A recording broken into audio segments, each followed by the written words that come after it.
And welcome back. Exit Laughing is a comedy displaying the power of friendship and a reminder that life can be full of surprises at any age. It opens this week over at the Landers Theater.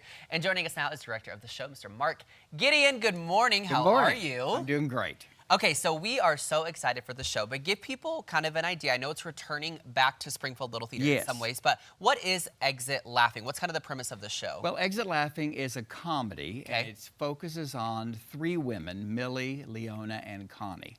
And it takes place the evening after their fourth friend, Mary's visitation. Okay. And so it's bridge night, and so the ladies decide that they're going to go ahead and be together in Mary's memory. Well, unbeknownst to Connie and Leona, Millie takes it upon herself to break into the funeral home and steal Mary's ashes and bring her urn to Connie's house. And so all the comedy ensues from that. There's also kind of a love interest story between Rachel Ann, who is Connie's college-age daughter, and a boy who actually stood her up on a blind date who appears later in the show. And then we discover that Mary has left a legacy for these three ladies that will change their lives forever. Oh my gosh. Oh, love that. Okay, and also we discussed before the camera started rolling, but we want our viewers to know this is actually a returning production. Yes, yes. It was first done about 11 or 12 years ago.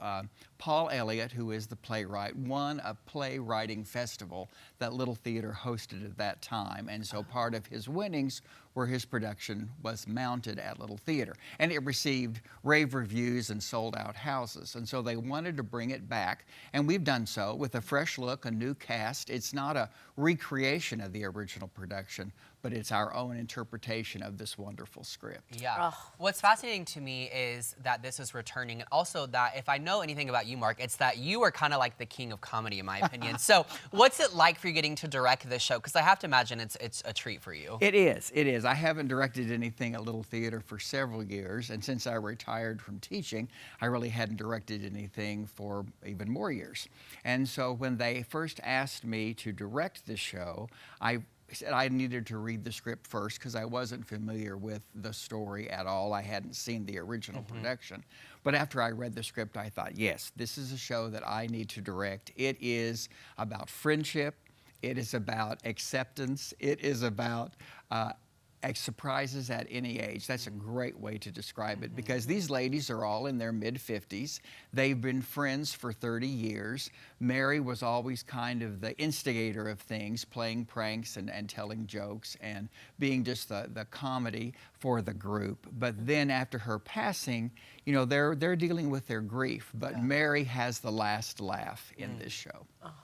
So Blake and I were talking earlier kind of about, you know, returning to the actual movie theater, but let's take it back to the OG theater, the theater. Why is it so important for people to, you know, participate in theater and be, you know, a person of the arts, take it in, buy the ticket, come to the theater and watch live? Well, Springfield Little Theatre is a community theater, and it belongs to everyone in our community. We're a volunteer-driven organization. Everyone at the show, except for the paid staff, is a volunteer.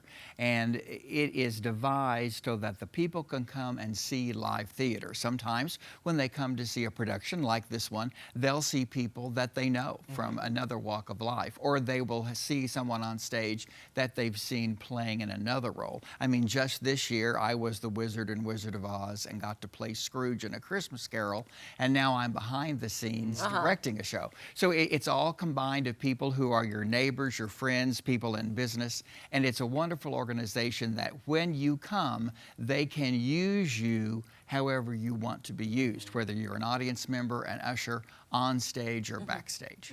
That's awesome. I feel like one of the perks of this show is that I'm assuming is a smaller cast. It is. What is that like working with a specific cast? Because I feel like it'd be more intimate and almost more of like a personalized experience. It is. It's wonderful because there are 5 people on stage, and when we add the crew, there are 12 of us, including me. Yeah. So it's a very small, intimate group, and we really had a chance to, with the actors, really delve into their characters and what makes them tick. In fact, yesterday we were honored to have a lunch sponsored by Garbo's Pizza over at Chesterfield Village, and they provided lunch for us, and we had a character discussion where all the actors talked about the backstory of their characters that may be implied in the script or they devised themselves, because when they come on stage, they're bringing the story on with them. Yeah. What has happened to that character right before they come into Connie's house, and what story are they bringing on? And there's so many references in the script to things that have happened in the past with Mary. It's really important to have that context, because we're playing the show from a point of honesty. We're not playing for the laugh, because you know as well as I do, real life is a lot funnier than stage life. And so we play it for real life, and it is incredibly funny, because Connie has refreshments delivered from Dinkler's Bakery, but she also has the legacy delivered by a college boy / policeman / stripper. Oh, wow. And so Connie has absolutely the last laugh in this show. So we'll have to see how this plays out. Mark, really quick, people want tickets. How do they get that? 869-1334 is the phone number for the box office. They open at noon, and they're open from noon to 5 each day. You can call and make your reservation and pay for your tickets over the phone.